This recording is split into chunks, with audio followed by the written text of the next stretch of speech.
Hello बच्चों, कैसे हैं आप? उम्मीद करती हूँ आप बढ़िया और एकदम मज़े में होंगे। तो आइए बच्चों, बहुत सुंदर कविता पढ़ने जा रहे हैं आज हम, जो हमारे देश के विषय में है। और हमारी इस कविता का नाम है हमारा प्यारा भारत।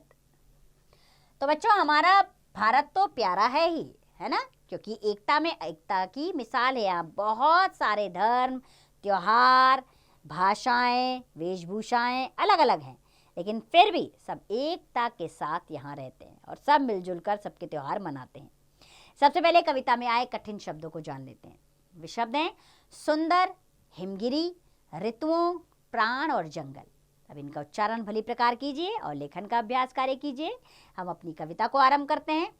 तो कविता की पंक्तियां यूं हैं कि भारत प्यारा देश हमारा, सबसे सुंदर सबसे न्यारा। यहाँ खड़ा है हिमगिरी ऊंचा। हिमगिरी यानी कि कौन? हिमगिरी यानी कि बर्फ से ढका हुआ हिमालय। यहाँ खड़ा है हिमगिरी ऊंचा, सागर सदा पांव है धोता।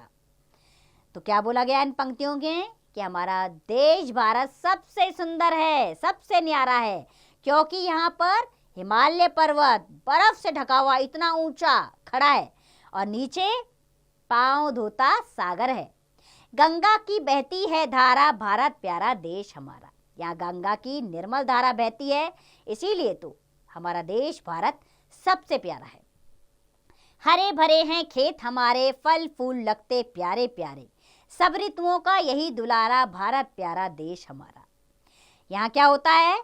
हरे भरे खेत हैं, बहुत सारी ऋतुएं हैं, तरह तरह के फल फूल लगते हैं जो हमें बहुत ही प्यारे लगते हैं, इसीलिए तो हमारा देश भारत सबसे प्यारा है। मौज मनाते जंगल झरने, मौज मनाते जंगल झरने, पशु पक्षियों के क्या कहने, चमके नभ में सूरज चंदा तारा, भारत प्यारा देश हमारा। नभ अर्थात आसमान, चंदा यानी कि चंदा मामा, आपके चंदा मामा यानी कि चांद। तो यहाँ पर पशु पक्षियों की क्या कहने, तरह तरह के पशु पक्षी देखने को मिलते हैं। आसमान में सूरज और तान तारे जो हैं वो टिमटिमाते रहते हैं, जगमगाते रहते हैं, इसीलिए तो हमारा देश भारत सबसे प्यारा है। जन्मे यही राम और सीता, कान्हा ने यही कही गीता, तुलसी रहीम सबका प्यारा, भारत प्यारा देश हमारा। हमारे देश में ही राम सीता जन्मे हैं। कान्हा जी यानी कि कन्हैया, श्री कृष्ण के लिए कहा जाता है कान्हा जी, उनका नाम है। कान्हा जी ने यही गीता की रचना की है। और तुलसी रहीम, इन सब के दोहे हमें बहुत प्यारे हैं ना, इसमें नई नई अच्छी अच्छी सीखें होती हैं। तो वो सब इसी देश में जन्मे हैं, इसीलिए तो हमारा देश भारत सबसे प्यारा है।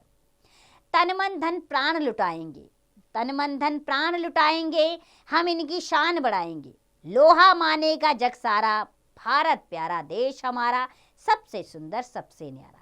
जग का अर्थ होता है बच्चों संसार,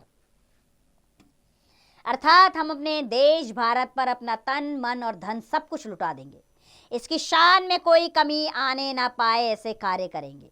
इसका लोहा पूरा विश्व मानेगा, हम ऐसे काम करेंगे, विकास की सीढ़ी पर सीढ़ी इसको चढ़ाते जाएंगे, क्योंकि हमारा देश है प्यारा, सबसे सुंदर सबसे न्यारा।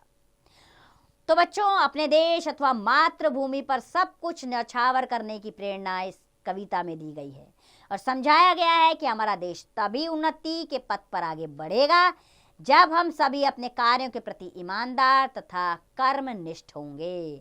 अर्थात अगर हर व्यक्ति ईमानदारी के साथ अपने कार्य को करता चला जाए तो कोई भी रुकावट इस देश को विकास के पथ पर जाने से नहीं रोक सकती।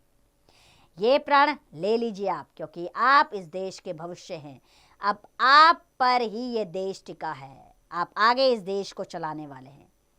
तो आप ये प्रण लीजिए कि अपने देश के प्रति ईमानदार रहेंगे, कर्मनिष्ठ रहेंगे और उसको विकास के पथ पर लगातार सीढ़ियां चढ़ाते जाएंगे। पूरी उम्मीद है मुझे कविता आपको अच्छी लगी होगी। कंठस्थ जरूर कीजिएगा इस कविता को और इसका अभ्यास कार्य अब आप स्वयं कीजिए।